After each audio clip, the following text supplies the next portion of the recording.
Come sempre, quello dei rifiuti in Sicilia è un nodo intricato. La novità sono i termovalorizzatori ed il piano dell'assessorato regionale apre le porte ai privati, in primis la famiglia Catanzaro che gestisce la discarica di Siculiana. La mappa dunque dei nuovi mini termovalorizzatori sembra essere disegnata. Dall'assessorato si punta alle zone che già hanno una loro vocazione, una discarica. In provincia di Agrigento nascerebbero a Siculiana chiedendo a Catanzaro di realizzarne una proprio nella propria area. Poi sempre in provincia di Agrigento a Sciacca, dove è già montata la protesta del Movimento 5 Stelle che ha avviato una raccolta firme per tutelare, si legge in una nota del movimento, ciò che rimane della vocazione turistica di Sciacca dopo la chiusura delle terme.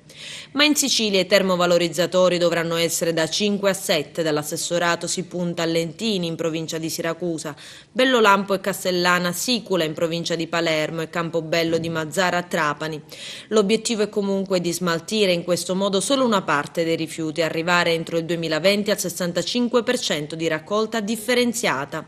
Intanto con la discarica di Siculiana chiusa per l'adeguamento imposto dalla Regione, 21 lavoratori sono in cassa integrazione. Ad annunciarlo le sigle sindacali CGIL, CISL e UIL che hanno sottoscritto un accordo proprio con la Catanzaro SRL che è pronta a far rientrare i lavoratori al proprio posto quando otterrà l'ok della Regione per l'impianto di biostabilizzazione.